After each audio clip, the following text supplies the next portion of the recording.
Hello students, good morning. Welcome back on my YouTube channel. Today we will start our next topic of chapter number 5. The topic is Biosphere Reserve. Okay, last class में हमने बहुत सारे topic cover कर लिए थे जिसमें हमने सब टॉपिक देखे थे। ड्रॉट्स, डिजर्टिफिकेशन और wild life sanctuary, national park, biosphere reserve, उसके बारे में हमने थोड़ा सा देखा था। ठीक है, और conservation of forest and wild life, क्यों हम कंजर्व करते, तो ये सारे टॉपिक हमने देख लिए थे। तो आज जो टॉपिक है वो है बायोस्फीयर रिजर्व। क्या होता है बायोस्फीयर रिजर्व, इसके बारे में हम पढ़ेंगे। इससे पहले की एक्टिविटी है दैट इज 5.3। तो क्या करना है, find out the number of the national park, wild life sanctuary and biosphere reserve in your district, state and country, record in table 5.1 and show these areas in the outline map of state and the India. तो इसके आप खुद से भी search कर सकते हो क्योंकि बहुत सारे नेशनल पार्क, बहुत सारे wild life sanctuary, biosphere reserve है इंडिया में और आपके स्टेट में भी होंगे, है ना, डिस्ट्रिक्ट में भी है। तो उनके बारे में आप जो है पेज के ऊपर इसका रिकॉर्ड रख सकते हैं और इनको याद करना है क्योंकि ये किसी ना किसी तरीके से आपको एग्जाम पॉइंट ऑफ व्यू से इंपॉर्टेंट है। अदरवाइज ये जो है आपके नॉलेज के लिए भी बेनिफिशियल है। ठीक है, आप किसी ना किसी तरीके से इनका यूज़ हो सकता है आपकी लाइफ में। प्रोटेक्टेड एरियाज फॉर कंजर्वेशन, तो इसमें देखो नेशनल पार्क कौन से है, वाइल्ड लाइफ सेंचुरी कौन सी और बायोस्फीयर रिजर्व कौन से। अगर मंडी की बात करते हैं, डिस्ट्रिक्ट मंडी, तो मंडी में कौन कौन से नेशनल पार्क है, कोई नेशनल पार्क नहीं है मंडी में। ठीक है, वाइल्ड लाइफ सेंचुरी है, शिकारी देवी है और बांदरी वाइल्ड लाइफ सेंचुरी है। ठीक है, और एक नागरू वाइल्ड लाइफ सेंचुरी है। और उसके साथ अगर स्टेट की बात करते हैं, बायोस्फीयर रिजर्व कोई नहीं है मंडी में। अगर स्टेट की बात करते हैं, जैसे हम एचपी से बिलोंग करते हैं, तो हिमाचल प्रदेश में पिन वैली नेशनल पार्क है, ग्रेट हिमालय नेशनल पार्क है जो कि कुल्लू में है, और पिन वैली नेशनल पार्क आपका कहाँ पर है, लाहौल स्पीति में।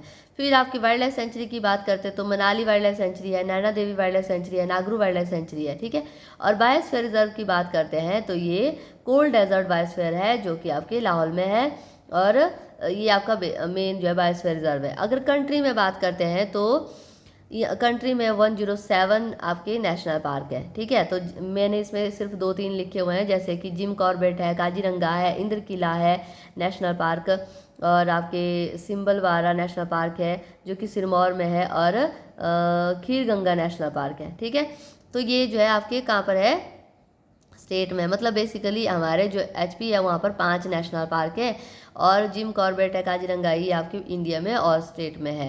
ठीक है, तो आप अदर स्टेट के भी नेशनल पार्क लिख सकते हैं, उनको याद कर सकते हैं।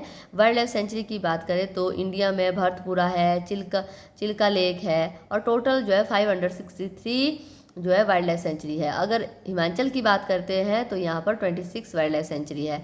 फिर आते हैं बायोस्फीयर रिजर्व, नीलगिरी, जो नंदा देवी, और टोटल जो है 18 बायोस्फीयर रिजर्व है।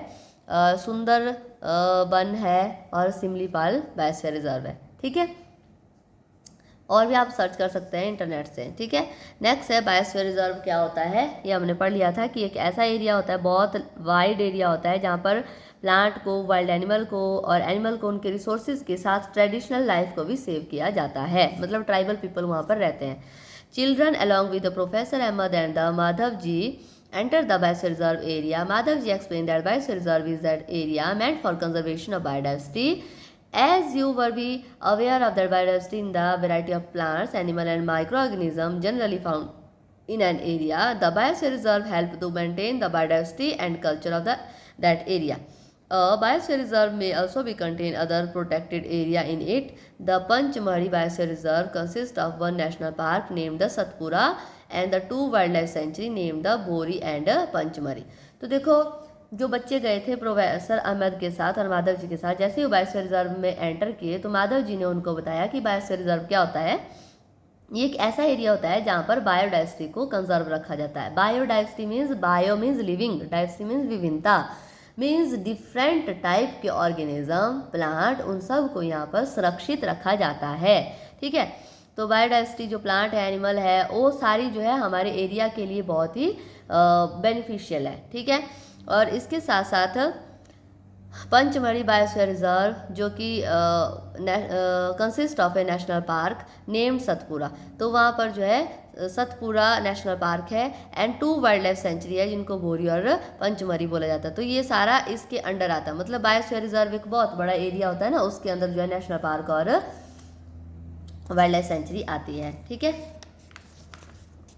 नेक्स्ट है activity 5.4, List the factor disturbing the biodiversity of the area. Some of these factors are human activities may disturb the biodiversity unknowingly. List these human activities. You can be these of the checked and discuss your class and write the brief report on your notebook.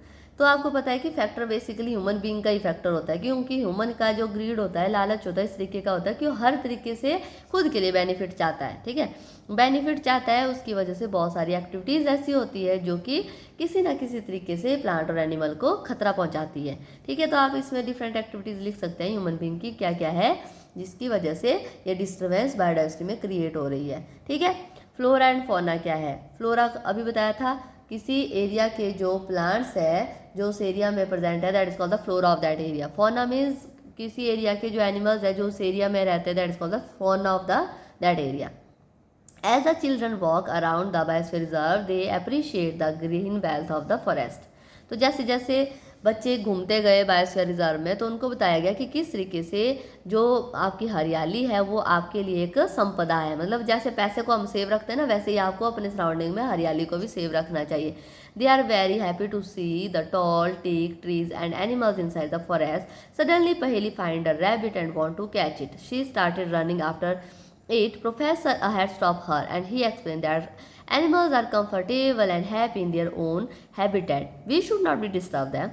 Madhav ji explained that some animals and plants typically belong to particular area. The plant animal found in the particular area is called the flora and the fauna respectively of that area. तो देखो जैसे जैसे वो उस जंगल में मतलब biosphere reserve में घूमते रहे तो उनको इसमें बहुत सारे प्लांट एनिमल्स टीक के पौधे, ठीक है, तो वो मिलते गए। तो पहेली को एकदम से एक रैबिट दिखाई दिया वहाँ पर। जैसे रैबिट कितने सुंदर होते हैं ना, तो पहेली उसके पीछे भागने लगी। तो प्रोफेसर अहमद ने उसको रोक लिया और बोला कि नहीं, ऐसा नहीं करना है, क्योंकि एनिमल जो है अपने हैबिटेट में कंफर्टेबल होते हैं। अगर आप उनका पीछा करते हो, उनको पकड़ने की कोशिश करते हैं तो एक तरीके से वो डर जाते हैं। ठीक है, तो आपने उनको डिस्टर्ब नहीं करना है।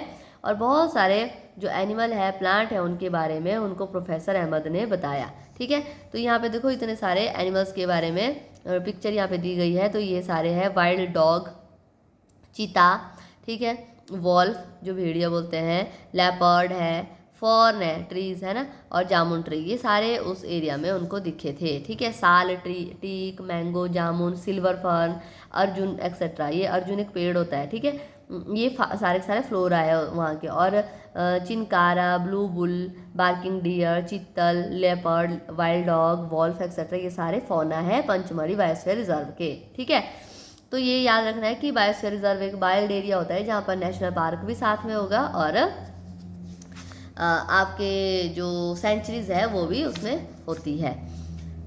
हर एक जगह नहीं होती है वैसे, पर इसमें प्रेजेंट है। Activity 5.5, try to identify the flora and fauna of your area and list them. तो आपने सराउंडिंग में कौन कौन से प्लांट पाए जाते हैं उनके बारे में लिख सकते हैं, कौन कौन से एनिमल है उसके बारे में लिख सकते हैं। That is called the flora and fauna of that area. Next one is the endemic species. Endemic species क्या होता है? एंडेमिक का मतलब होता है ऐसी स्पीशीज जो एक तरीके से खतरे में है। ठीक है, तो खतरा किसका है? उनको एक्सटिंक्ट होने का, गायब होने का।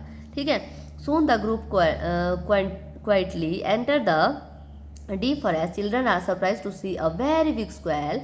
This squirrel has a big fluffy tail and they were very curious to know about it. Madhav ji tells them that this is known as the giant squirrel and it is the endemic to that area. ठीक है,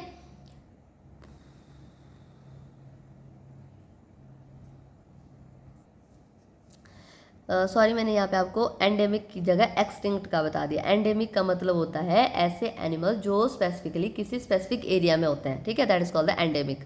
तो जैसे जैसे वो जो group था वो एक फॉरेस्ट में अंदर की तरफ चलता गया तो उन्होंने देखा, बच्चे बड़े क्यूरियस थे। वो जैसे जंगल में अंदर की तरफ जाते हैं ना, तो घना जंगल होता जाता है ना, तो थोड़ा डर भी लगता है। पर बच्चों को जैसे जैसे वो ग्रुप में जा रहे थे तो उन्होंने देखा कि वहाँ पर एक बहुत बड़ी जो है स्क्वेल थी, गिलहरी थी। और उस गिलहरी की जो टेल थी ना वो बहुत बड़ी थी, मतलब एक तरीके से प्लफी टेल थी, खूब सारे बाल थे उसमें। तो वो जानना चाहते थे कि ये क्या है। तो माधव जी ने उनको बताया कि ये एक बहुत बड़ी छिपकली है, छिपकली नहीं, बहुत बड़ी गिलहरी है जो यहाँ की एंडेमिक है। एंडेमिक का मतलब है जो इस एरिया में पाई जाती है, मतलब इसका जो जन्म हुआ है वो इसी एरिया से हुआ है, इसी एरिया में रहती है ये। ठीक है, endemic species are those species of plant animal which are found exclusively in the particular area. और वो भारी मात्रा में उसी एरिया में ही पाई जाती है, उनको बोलते हैं endemic species. They are not be naturally found anywhere else. A particular type of animal और the plant may be endemic to a zone, state और कंट्री। तो वो नेचुरली किसी दूसरी जगह पर नहीं पाई जा सकती, क्योंकि उनका जो एरिया होता है वो उनके लिए सूट करता है, फेवरेबल होता है। तो बहुत सारे प्लांट और एनिमल ऐसे हैं जो एंडेमिक होते हैं किसी जोन के लिए, किसी स्टेट के लिए या फिर किसी कंट्री के लिए। माधव जी ने शो किया sal and the wild mango as a 2 example of the endemic flora of the Pachmarhi biosphere reserve. तो माधव जी ने क्या बोला कि साल और वाइल्ड मैंगो जो है वो 2 एग्जाम्पल है एंडेमिक फ्लोरा के पंचमढ़ी बायोस्फीयर रिजर्व के। मतलब कि पंचमढ़ी जो बायोस्फीयर रिजर्व है वहाँ पर आपको साल के पेड़ और वाइल्ड मैंगो देखने को मिलेंगे, क्योंकि वो वहाँ के एंडेमिक प्लांट है, ठीक है। और Pachmarhi biosphere reserve and bison, Indian giant squirrel and the flying squirrel are endemic fauna of that area. तो फोना की बात करें तो कौन से हैं? बिसोन, इंडियन जायंट स्क्वेल और ये फ्लाइंग स्क्वेल, ये जो है एंडेमिक फोना है उस एरिया का। प्रोफेसर अहमद ने एक्सप्लेन किया कि कैसे ह्यूमन बीइंग इनके हैबिटेट को डिस्ट्रक्ट कर रहे हैं, इंक्रीजिंग द पॉपुलेशन, और न्यू स्पीशीज जो है उससे अफेक्ट हो रही है। जैसे पॉपुलेशन इंक्रीज हो रही है ना, तो इनका जो नंबर है वो भी इससे डिक्रीज हो रहा है। क्यों डिक्रीज हो रहा है? क्योंकि ह्यूमन की एक्टिविटी फॉरेस्ट की तरफ ज़्यादा होती जा रही है, और इसकी वजह से ये जो एनिमल्स है वो एंडेंजर होते जा रहे हैं। एंडेंजर का मतलब खतरे में आ रहे हैं, और इनकी एग्जिस्टेंस मतलब इनका अस्तित्व खतरे में आ रहा है। मतलब इस तरीके से पॉपुलेशन, पॉल्यूशन, डिफॉरेस्टेशन बढ़ता गया तो एक टाइम ऐसा आएगा कि ये जो एनिमल्स हैं आपको देखने को नहीं मिलेंगे, ठीक है। अब पहली क्या बोल रही है? I have heard that some of the endemic species may be vanish, it is true.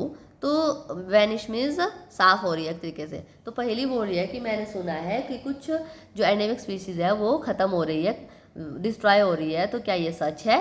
Yes, professor Ahmad ने बता दिया कि क्यों सच है, ठीक है। Next species, it is a group of population which are capable of interbreeding. अब स्पीशीज क्या होता है?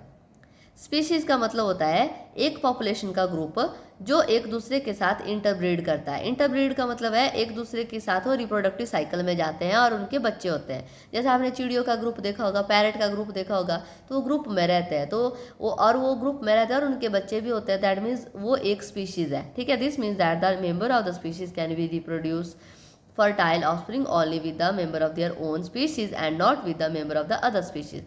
तो अपनी ही स्पीशीज के साथ वो फर्टाइल मेंबर को तैयार कर सकते हैं और उनको बोलते हैं एक species. Member of the species are common characteristics.